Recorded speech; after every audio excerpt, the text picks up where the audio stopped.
খাতায় লিখে রাখো, এই 5টা ভুল যে করবে ও যত ভালো পরীক্ষায় দেখ না কেন ইংলিশে প্লাস কোনোদিন পাবে না বা ভালো ফলাফল করতে পারবে না। কথা না বেরিয়ে জটফট করে আমরা দেখি নেই যে কোন 5টা ভুল। সর্বপ্রথম যে ভুলটা হয় সেটা হচ্ছে প্যারাগ্রাফ রাইটিংয়ের বেলায়। প্যারাগ্রাফ রাইটিংয়ের দুটো ভুল আমরা করি। প্রথমটা হচ্ছে কি, যে আমরা তাড়াহুড়া করতে প্যারাগ্রাফের নাম লেখাটাই ভুলে যাই। ধরো আনসার টু দ্য কোয়েশ্চেন নং 11 তুমি লিখছো, লেখার পর ওই প্যারাগ্রাফের নাম লিখতে তোমার মনে নাই, তুমি প্যারাগ্রাফটা লেখা শুরু করছো। এখানে স্যার চাইলে তোমাকে শূন্য দিতে পারে, স্যারের অধিকার আছে তোমাকে শূন্য দেওয়ার, সেজন্য খুব সাবধান থাকা লাগবে। অবশ্যই প্যারাগ্রাফের নামটাকে লিখবা। এবং সেকেন্ড যে ভুলটা খুবই মারাত্মক, সেটা হচ্ছে অনেক সময় আমরা প্যারা করে ফেলি। প্যারাগ্রাফের নিয়ম হচ্ছে একটা প্যারার মধ্যে লিখতে হবে। অনেক সময় আমরা একটু হাইলাইট করতে গিয়ে শেষের দিকে এসে কাজটা করি যে শেষের লাইনটা বা শেষের দুটো লাইন আমরা কনক্লুশনের মতো করে একটু নিচে লিখি। এটা করা যাবে না। এই দেখো এখানে ভুল নিয়মটা দেখানো আছে। ধরো ডিফরেস্টেশন নিয়ে তোমার একটা প্যারাগ্রাফ আসছে, তুমি এভাবে লেখলা যে deforestation means cutting down trees in large numbers. এরপর এখানে প্যারা শেষ করে তুমি সেকেন্ড প্যারা আবার এখান থেকে শুরু করলা একটু গ্যাপ দিয়ে, না, এটা করা যাবে না। প্যারাগ্রাফ লেখার অ্যাকচুয়াল নিয়ম হচ্ছে এইটা, এই যে এটা একসাথে বোর্ডে লিখে দিয়ে আসতে হবে। এটা কিন্তু কম্পোজিশন না। তোমরা অনেক একটা ভুল করো, তোমরা মনে করো যে প্যারাগ্রাফ এবং কম্পোজিশন তো একই, কম্পোজিশন একটু বড় হবে, প্যারাগ্রাফ একটু ছোট হবে। না, ব্যাপারটা কিন্তু এটা না। প্যারাগ্রাফ মানে একটাই প্যারা হবে শুধুমাত্র, তাহলে এই ভুলটা আমরা করবো না।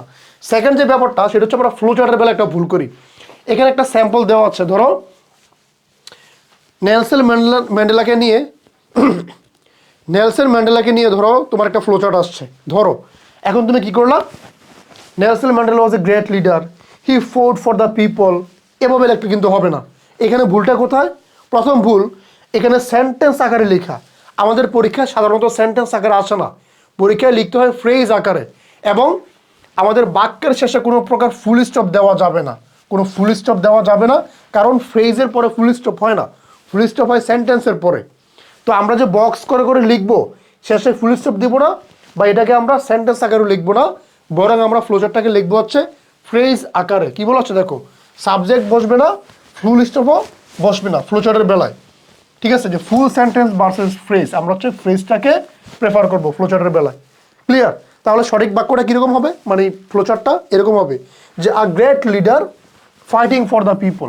মানে আমরা এই সাবজেক্টকে বাদ দিয়ে দিলাম এবং এই ভার্বের সাথে আইনজি যুক্ত করে এটাকে আমরা নন ফাইনাইট করে এটাকে একটা ফ্রেজ বানিয়ে দিলাম। আমার ফ্লোচার্ট নিয়ে বিস্তারিত ভিডিও আছে, যারা দেখো নাই এই ভিডিওর কমেন্ট সেকশনে দিয়ে দিচ্ছি, ভিডিওটা দেখে নিবা। ফর্মাল লেটার সবসময় একটা পেজের মধ্যেই লিখতে হবে, বেশি লেখলে বেশি মার্ক, এই ফর্মুলা এই ক্ষেত্রে খাটবে না। তবে ইনফর্মাল লেটার অনেক সময় এরকম হতে পারে যে আমাদের একাধিক পৃষ্ঠা চলে যেতে পারে, সেক্ষেত্রে আমরা কি করব, সেক্ষেত্রে আমরা এইখান থেকে শুরু করব না, মানে এই পেজ থেকে শুরু করব না। খাতার দুইটা পেজ না, এই ধরো তোমার খাতা এটা এই সাইড আর এই সাইড। তো আমি যদি এখান থেকে লেখাটা শুরু করি, পরের পেজে চলে যাই, স্যারকে কী করতে হবে, পৃষ্ঠাটা উল্টে তারপর তোমার আনসারটা দেখতে হবে, এটা যাতে করতে না হয়। সেজন্য প্রপার লেআউটটা হচ্ছে তুমি এই বাম পৃষ্ঠা থেকে শুরু করবা, যাতে এক নজরে সব দেখা যায়। মানে তোমার গোটা লেখাটা দেখার জন্য স্যারকে যাতে পেজটা উল্টেতে না হয়, এটা খেয়াল রাখবা। কি বললাম, তোমার এই লেখাটা দেখার জন্য স্যারকে যাতে পেজ উল্টেতে না হয়, তাহলে আমরা বাম পৃষ্ঠা থেকে শুরু করব, যাতে এক নজরে সব দেখা যায়। কখনই আমরা এই ডান পৃষ্ঠা থেকে শুরু করব না। 3 নম্বর ভুল গেল। এবার আসো 4 নম্বর ভুল, খুব মারাত্মক ভুল। এটা হচ্ছে সিনোনিম অ্যান্টোনিমের বেলায় আমরা করি। ধরো তোমার কাছে একটা ওয়ার্ডের সিনোনিম জানতে চাওয়া হচ্ছে, এখন তুমি শুধুমাত্র যে সিনোনিম চুজ করবো ব্যাপারটা কিন্তু এরকম না, বরং ওই শব্দটা কোন পার্টস অফ স্পিচ, তুমি যখন সিনোনিমটা লিখবা ওই একই পার্টস অফ স্পিচে লিখতে হবে। একটা শব্দের কিন্তু বিভিন্ন রূপ হতে পারে, একটা শব্দের নাউন হতে পারে, অ্যাডজেক্টিভ হতে পারে, ভার্ব হতে পারে।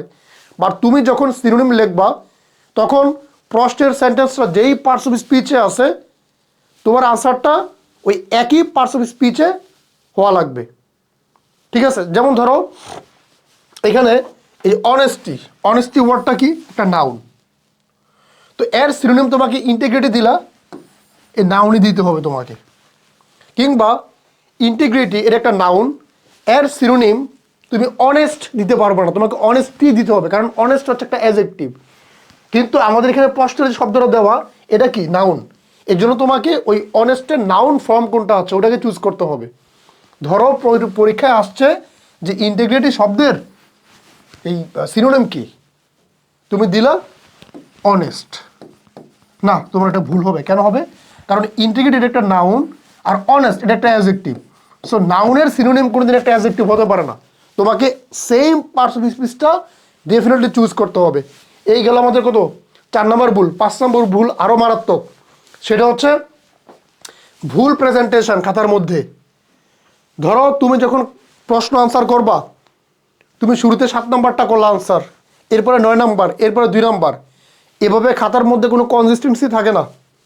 তুমি বলতে পারো যে ভাইয়া দিলে তো সমস্যা নেই, হ্যাঁ সমস্যা নাই, স্যার তোমার মার্ক কাটবে না, বাট এটা দিলে একটা ইমপ্রেশন নষ্ট, একটা ব্যাড ইমপ্রেশন ক্রিয়েট হয়। এই কাজটা আমরা করবো না।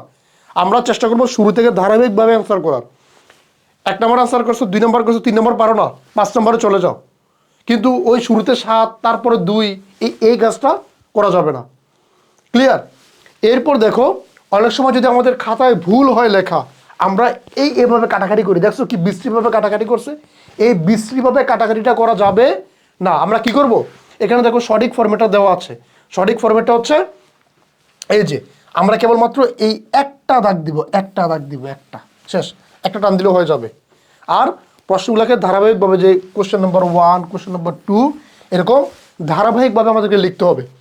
তো এই ভুলগুলো হয়তো বা তুমি জানতে না, তুমি নিজেও করে আসছিলা, যার কারণে তোমার মার্ক কাটা যাচ্ছিল। আশা করি ভিডিওটা দেখার পর তুমি একটু সতর্ক হয়েছো। আর আমি খুব চমৎকারভাবে অনেক কষ্ট করে তোমাদের জন্য স্লাইডটা রেডি করেছি, পিডিএফটা রেডি করে ভিডিওটা তৈরি করতে হয়েছে।